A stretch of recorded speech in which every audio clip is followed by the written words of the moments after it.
We're going to talk about my cargo van ownership at 90 days on this segment of the Gig Geezer. If this is your first time checking out the Gig Geezer, or if you're a returning visitor of the Gig Geezer, hey, thanks for coming by. And if you would not mind, hit that subscribe button, give my content a thumbs up, share my content among others, and I definitely welcome your comments in the section below.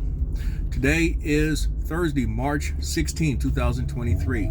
It is my 90th day ownership of this Sprinter/cargo van that I've had. And quite honestly, there have been some highlights and there have been some lowlights over the last 30 days. One thing that I will say as a Sprinter/cargo van owner is that I am gaining a better understanding of how to navigate my way through this ownership experience.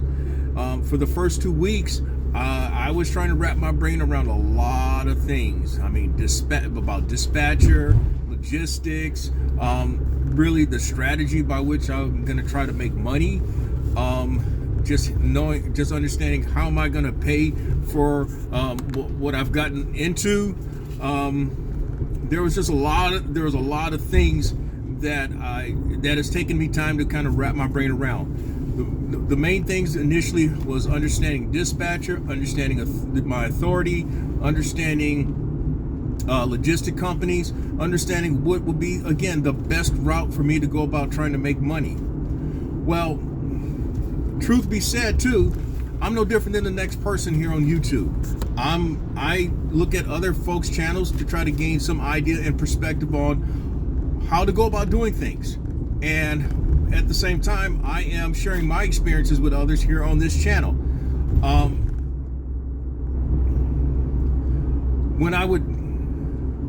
When I saw people talking about dispatcher, I was wondering, well, how do you find one? Where do you find one? Nobody really talked about how to find a dispatcher. When they talked about contracting opportunities, I scoured the internet trying to figure out where to find these contracted opportunities. Nobody really talked about the contracted opportunities. There are some things that are kind of guarded, that you just don't share with everybody. And I understand there are some things that you just have to find out for yourself. But I'd like to think that I've shared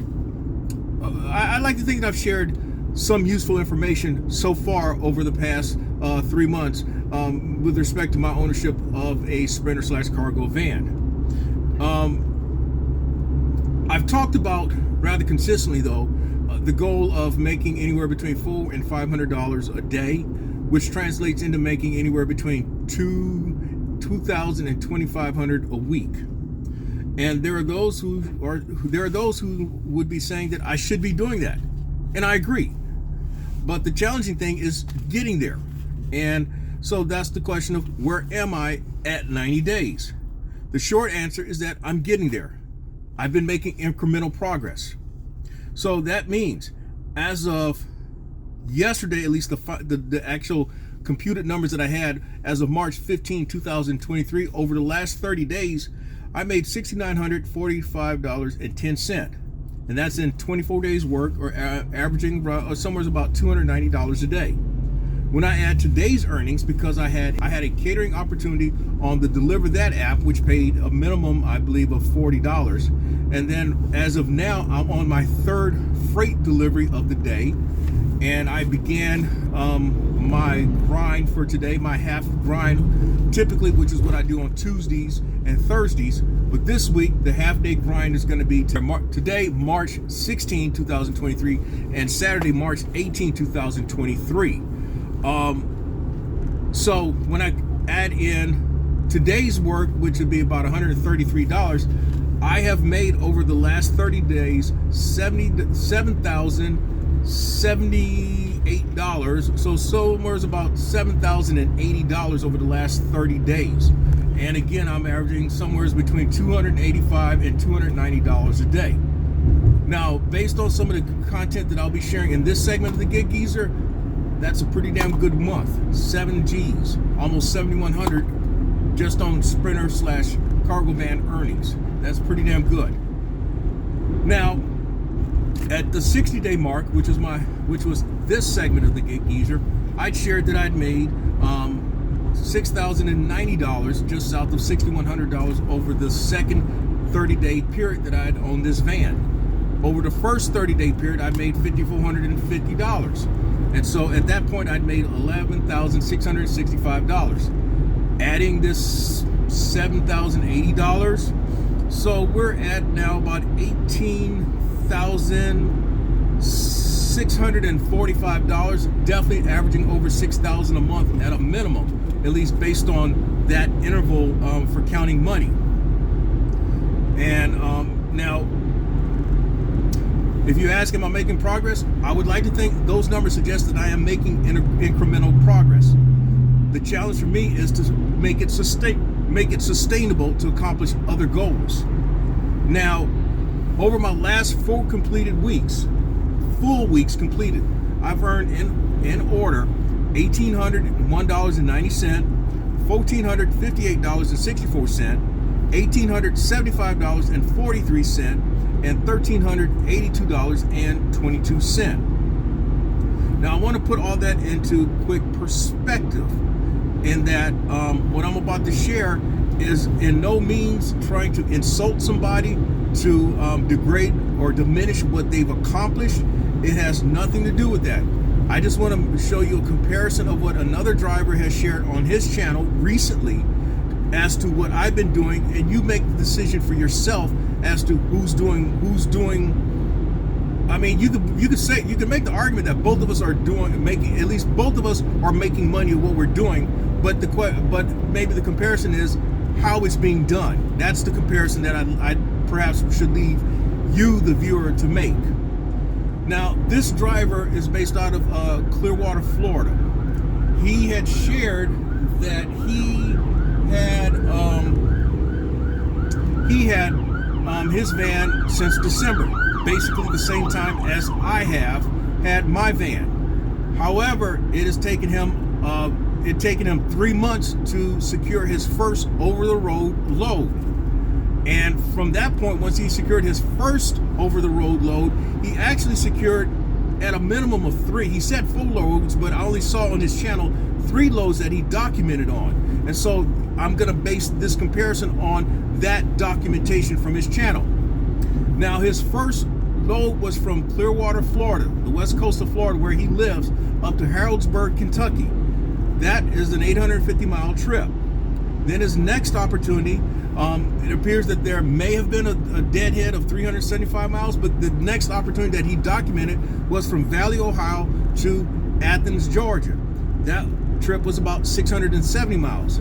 And then from there, making it back home, he deadheaded another hour, about 75 miles from Athens to Atlanta, and he took from Atlanta airport down to Clearwater, and that was about 480 miles.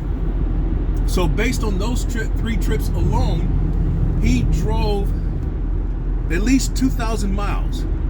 I asked him on his in the comment section, how much did he make that week? He shared that he made $1,300 before expenses.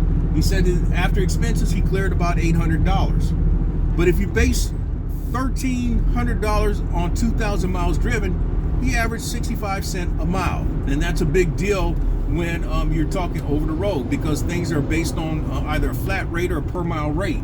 And so 65 cents a mile, keep that number in mind. Now, in another Gig Geezer segment, I shared how, just for the hell of it, because I just seen how comical the numbers had been going on these load boards. The load board that I'm active on, where I see a steady stream of load opportunities, I shared how I had placed bids at 77 cents a mile, 72 cents a mile, and 62 cents a mile, and I'm still talking about not having yet secured my first load. That's been telling me that drivers are bidding even lower than 60 cents a mile, and this is something I have shared now multiple times here on the Gig Geezer channel.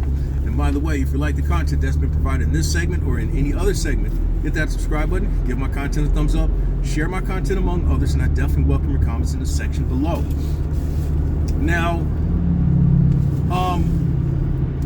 again, I want to reiterate, this is not a knock against the driver. By no means.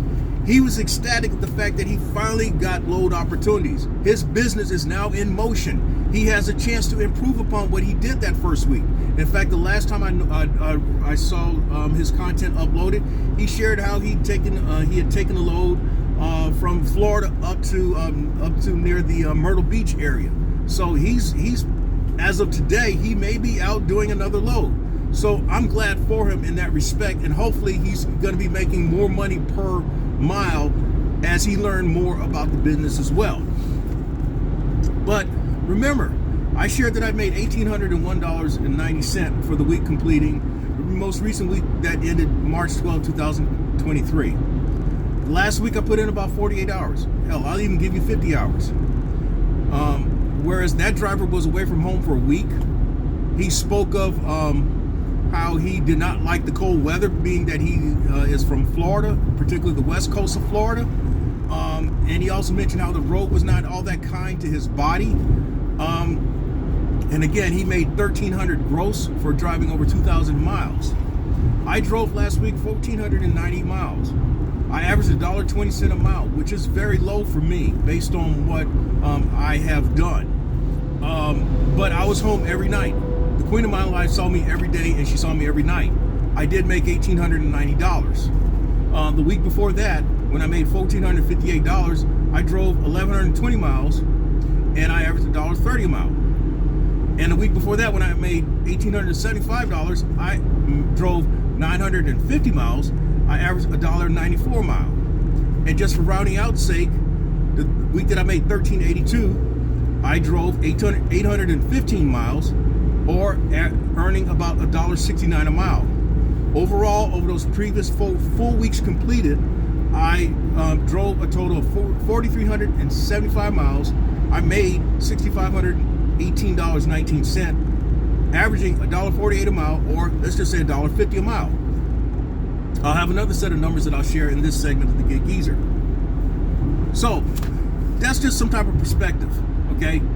I've chosen at this juncture to hustle locally as opposed to putting myself out there on the road for rates that make no sense. That's what, at least to me, that's really what the comparison is.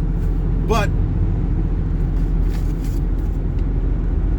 what have been some of the highs and some of the lows of my last 30 days?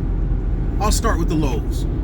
The lows have been that I shared in a recent segment of the Gig Geezer how I went up to Charlotte with every intention trying to make $400. I walked back very gingerly and somewhat painfully, having made barely half of that goal.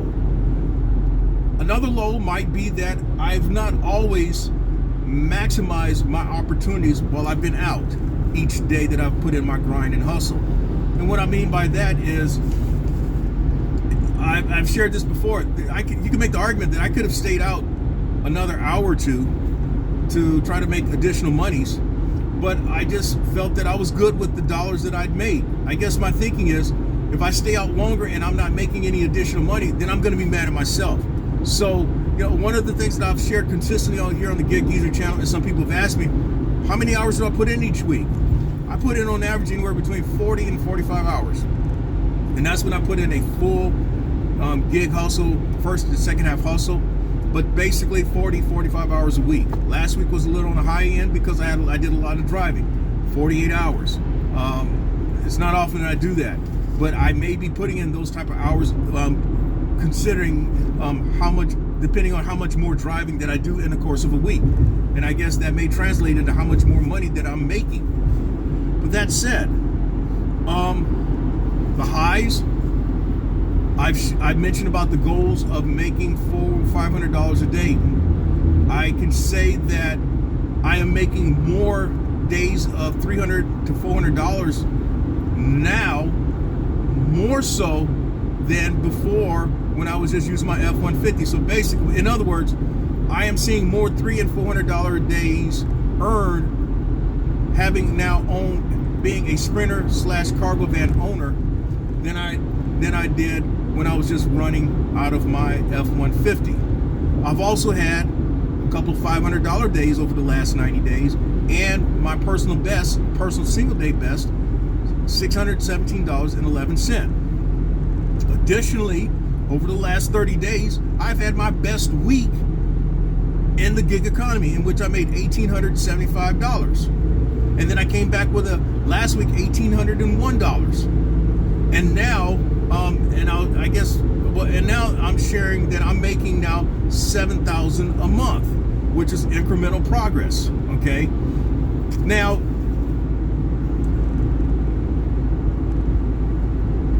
someone asked me about my expenses, and I get rather annoyed when it comes to asking about the expenses, because I feel, as I've shared, there are people out there that like to diminish what you've earned. They like to diminish what you've accomplished.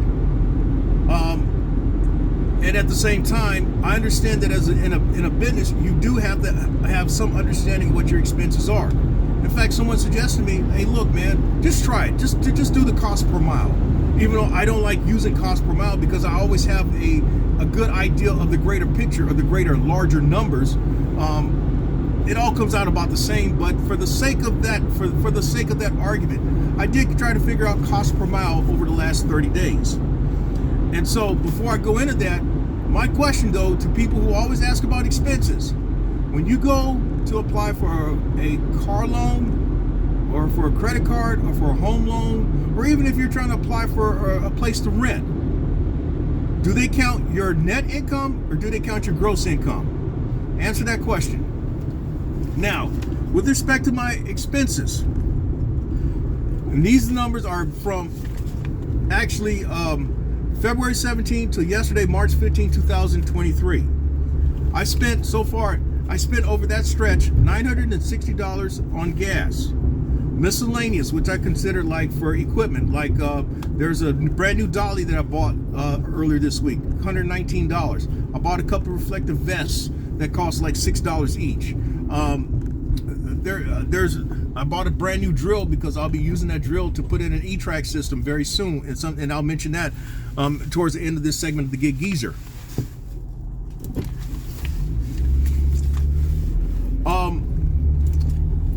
I mentioned miscellaneous comes out to $313 over this stretch of from February 17 to March 15. My insurance, which is for 2 drivers, not just myself.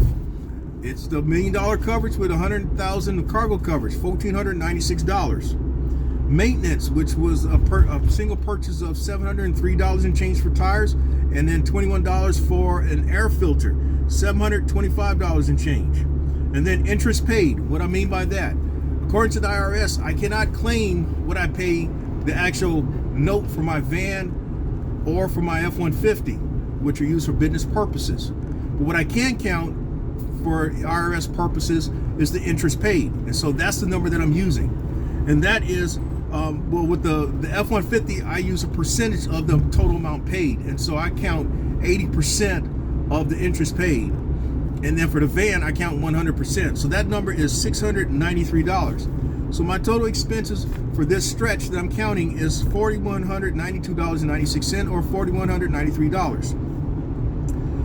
I've driven from February 17 to March 15, $4,290. So my cost per mile when you divide miles into expenses is 97.7 cents a mile. 97.7 cents a mile. My earnings from February 17 to March 15 is $6,949.10. Although I mentioned today with what I've earned, $133, the actual amount is $7,078 and change. But for this, $6,945 or $1.61 a mile. My profit per mile is 63 cents a mile.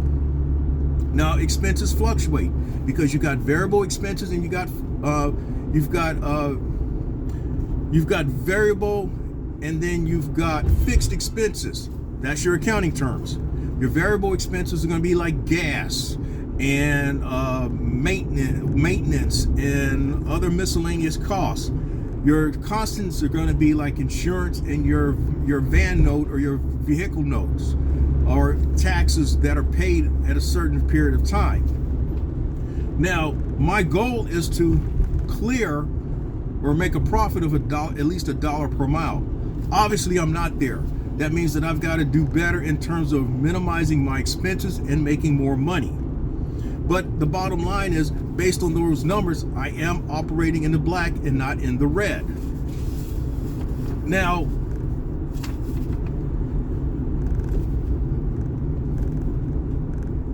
my goal at 90 days really hasn't changed.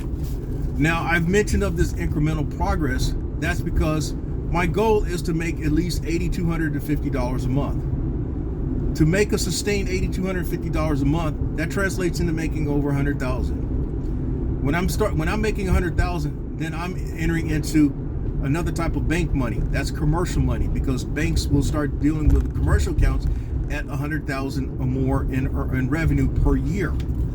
And so if once I get there, then I can kind of start looking into maybe the possibility of scaling my transport business. But all that is to say, over the last few weeks, over the last 30 days, I've also thought about just where I've progressed in this ownership of a Sprinter van. Because when I started out in the gig economy in September 2016, I started out using a 2009 Ford Taurus that had about 176,000 miles.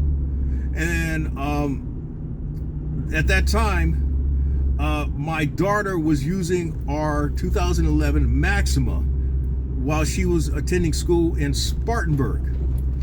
Then, well, actually 2 years later, Bambi took out the Taurus, and so I had to get another Taurus. I ended up getting another Taurus, a 2016 Taurus. That Taurus, the 2009 Taurus, I had gotten at that point over 300,000 miles on that vehicle. And so with getting that 2016 Taurus, my daughter used that one instead in Spartanburg, and I began using the Maxima. And the following summer in 2019, my daughter got her brand new vehicle. And so there was now she had her vehicle, her mother, my ex, had then the Taurus, and I had the Maxima. So in 2020, things changed, or life happens, and that Bambi took out that Maxima. I'm giving you the history of things, how I've progressed. So I've been using 2011 Maxima. Bambi takes out that Maxima at 235,000 miles, and so I got a 2018 Pathfinder, and that was in 2020. A year later, I traded in the Pathfinder for the F-150, and a year or so later, obviously December of last year, I added the Sprinter van, and I still got the F-150. So as you can see, I've gone from a Taurus to a Sprinter van, and now I'm talking of another Sprinter van and maybe a box truck. That is the progression that I've made so far. And the thing about it is, you don't go around planning these things out. If you'd asked me a year ago if I'd been thinking about transport business, I'd say no. If you'd asked me 6 months ago, I'd still say no. Even though we're going into April, that would be October of last year, I still wasn't thinking about that. But obviously, when you're in a position to make certain moves do happen rather swiftly. One of the things that I also mentioned at the 60-day interval was that I was going to look into the dispatcher. I said I was going to look into getting a dispatcher. I have signed on with a dispatcher. However, I've yet to secure one of those loads that take me over the road, or to employ using my authority, which I've got a couple of vehicle magnets right up here above me.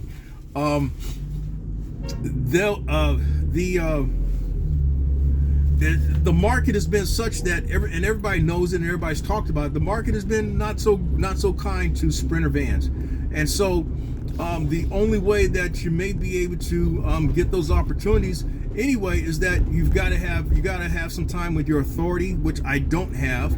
But as early as next week, I will begin to see I will be in a position to where I may see some opportunities through some brokers or some intermediaries, in that I will have at least 60 days active time with my authority, and that's a big thing.